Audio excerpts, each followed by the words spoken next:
2025 is supposed to be the year that saves everything, bro. We're going to get a new president of sneakers, FitsByFree himself, and he's about to drop a rap, and he's about to pick the bars up from the top of the shelf, and he's about to give you some information that's good for your health, and it might even improve your wealth, you know what I'm saying, dog? Because at the end of the day, the sneaker culture is falling apart like broken pieces of Jenga, and I'm going to pick the pieces up and make something do what it do like a puzzle board, you know what I'm saying? And I'm quite bored with the way things are right now, if you ask me, and let's get straight to the wood, you feel me? Board, wood, plank, like Ed, Ed and Eddie, and I'm like, Freddie. All right, let me just get straight to the point. Sneaker culture has a lot of problems right now, and everybody believes that 2025 is going to be a year that glues everything back together, so to speak. Sneakers have become undesirable because they are not a reflection of what people actually want. Prices of sneakers have become extremely high in the past couple of years. If something is hype, it automatically will sell for almost like $1,000, and people in this economy don't have money to be dispersing like that. Customers are constantly dissuaded from making new purchases, whether it be from the fact they don't trust the resellers, the prices are too high,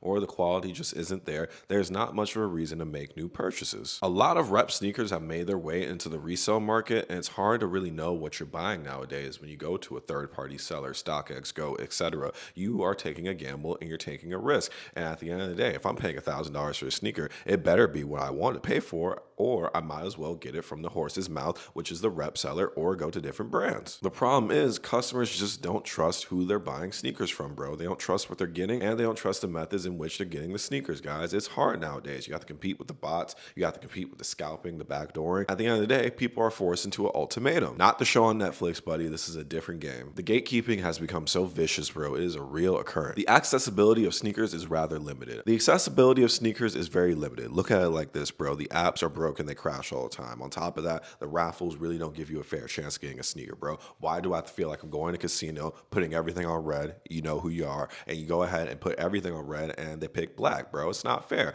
Why do we have to keep going through this all the time? Then on top of that, the websites crash all the time too. It's like, how do you get a fair chance of getting what you want in this game? If I have money, I should be able to buy a sneaker, bro. It should be that simple. And these resellers be scalping like good shampoo, and they get all the dandruff out, and they get all the good sneakers away from me too. Look, why does it seem like those with more resources have a better chance of getting sneakers than they determine the prices, not the companies? And at the end of the day, guess what? If the consumer isn't willing to play the game, the whole economy crashes, and look at how things are right now. The releases are bland and predictable. They are not accurate representation of what we want. They are not a reflection of our values and our true desires. They're a reflection of hypebeast culture. That's it. In order to have diversity, you must join an elite club. And guess what? It's hard to get into that club, bro. You got hate from outside. And you know what's good about all this? The companies are starting to see the change too in their pockets. You see, for a lot of these people, money is the only language that they speak and comprehend. Sneaker sales are on a general decline in 2024. People have started moving towards other brands like New Balance, Hoka, Asics. They are the cool brands to wear nowadays. You can rock a pair of those shoes and have just as much swag as you do with a pair of Jordans. People have decided to wake up. Nobody cares about how much you pay for a sneaker. It's all about how it looks. On top of that, people have figured out there are other ways to get sneakers too that are less costly. If you go on these sneaker apps, the sneakers aren't selling out instantly. Jordan 4 is sitting on the sneakers app. Jordan 1 sitting on the sneakers app. Yeezys sitting in the outlets.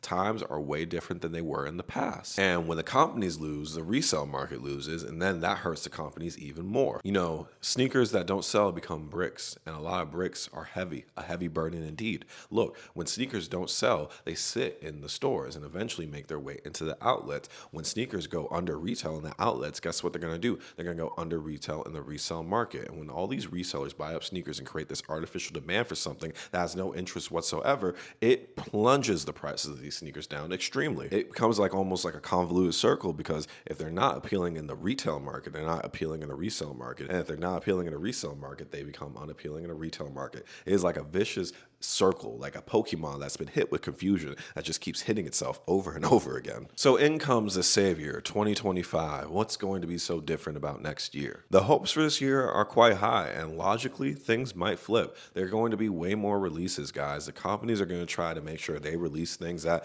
match up to your value. They want to win you back. They want to give you sneakers that you're going to buy, that you're going to come back to them to fill your fashion needs. You're going to see more diversity in releases. You're going to see more Grails released. They're talking about releasing Wu-Tang shoes and all all sorts of grails in the past because they need you bad, bro. They might release some Air Mags. They also plan on making sneakers more affordable because they did lose their touch with the average consumer, the average mom that's just going out and getting back to school sneakers, who only wants to spend $100 on a pair of kicks. Yes, Nike has a plan to win you back as well. All this is going to be done in the hopes of reducing the retail price of sneakers, because when you tackle the retail market and you get that under control, the resellers can't really thrive that much, because at the end of the day, the resellers' biggest competition is the retail market and the rep resale market. I hope they fix the apps as well and make it so it's a lot more user-friendly and easier to navigate, because that will enable people to have a better chance at getting sneakers. All this will cause the resellers to lose so much power. They feel like they have the biggest say in the game, but it's the consumer. And Nike and other companies are starting to realize that, hey, you know what? People can just flip their desires with the switch of a button, and they don't have to keep playing this little game anymore. And also expect a major pushback on rep sneakers. Look, I know some people love them, I love them, we all love them, but guess what? The companies really don't want those to be so popular and accessible. Do I think they're going to be able to get rid of every rep reseller? No. But if you see some of these big names that are all over Instagram and all this and that, like the people who are actively serving as like a liaison between certain companies and whatnot, they're getting shut down. I promise you, Nike's going to find a way to shut that down real quick. So all this does sound great and dandy, but how are the people really feeling about 2025? Reality is, it's up to the people to change the culture, not the companies. I mean, yes, we're excited for the grails, but will this actually change anything? The biggest fear about the current sneaker game is this resale market. How can we disempower the resellers and make it so that they don't have much of a say and also get the sneakers that we want? It's a very convoluted thing that you have to play. And the truth is, economics does play a big part in how people make their purchasing decisions. Look, all these releases will mean nothing if I don't have any money.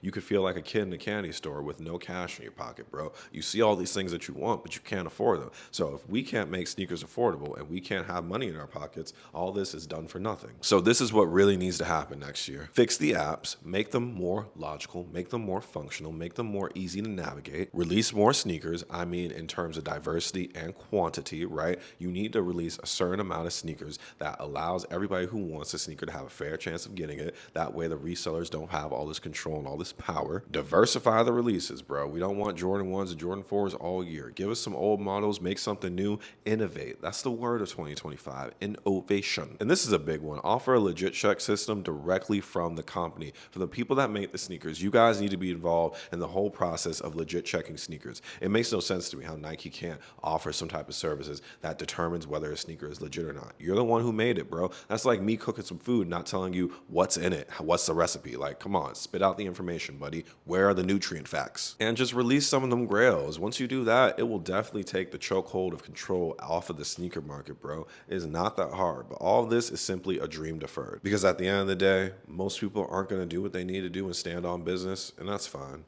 But at the end of the day, you can't complain either, buddy.